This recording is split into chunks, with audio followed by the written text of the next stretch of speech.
Baik, sejak kebelakangan ini kita menyaksikan kejadian angin kencang dan ribut yang melanda terutamanya di Ipoh di mana dilaporkan kejadian angin kencang dan ribut beserta hujan lebat itu turut menerbangkan bumbung rumah penduduk dan juga mengakibatkan kejadian pokok tumbang. Tapi dalam masa sama kita ingin memahami kejadian angin kencang dan juga ribut ini bersama dengan pakar kilat iaitu kita bersama dengan Hartono Zainal Abidin. Tuan, dan saya akan meneruskan dan membual ini dalam bahasa Inggeris. Recently we have witnesses natural disaster like hailstones and freak storm, particularly in Ipoh. Even some residents had described as being hit by a tornado.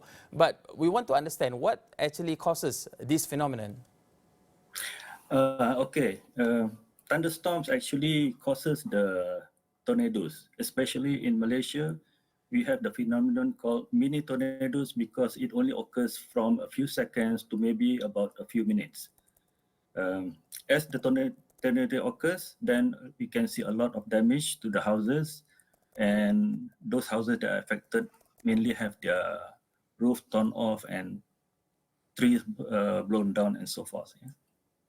So when you have a thunderstorm, it is important to understand that you don't only get lightning, but there is also mini tornadoes, and the public should be aware of this matter and have a look into the sky to see whether this phenomena can be seen. If it cannot be seen, then they should be aware that there is going to be some strong winds associated with this. And the most important thing is they should be inside a building, a sturdy building, whenever they hear a thunder. So these are the clues that the public can get to know about thunderstorms, and that is how for them to get into a safety condition. Is this something normal for countries like Malaysia to have this kind of strong thunderstorm and or wind?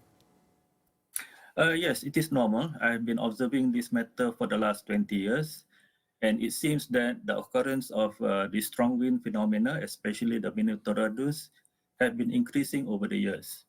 And as you can see, in yesterday's event, over 100 houses were damaged. Normally, when it is reported in the news, only dozens of houses were affected. But this is the first time I believe that this kind of phenomena affected more than 100 houses at the same time. Worldwide, everywhere, we are talking about global warming and climate change. And how is Malaysia affected by climate change?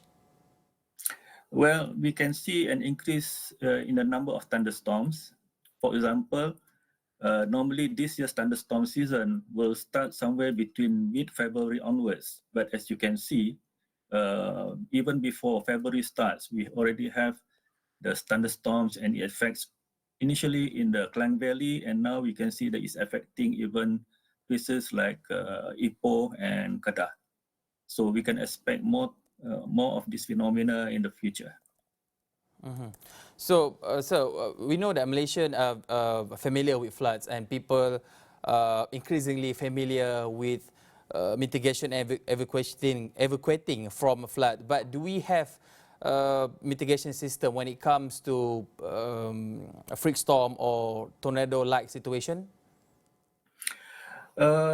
Unfortunately, no. That is why it is important for the public to be aware of their environment. For example, the first thing that they can hear is a thunder, and the moment they hear that, they should immediately look for shelter. Do not wait for the rain to start, because by that time it's usually too late. Yeah. Okey, thank you Mr. Hartono Zainal Abidin, pakar kilat, berkongsi pandangan dan juga cadangan untuk kita memahami sedikit sebanyak fenomena angin kencang dan juga puting beliung yang berlaku di negara kita sejak kebelakangan ini. Dan kita akan berhenti seketika, kembali selepas ini.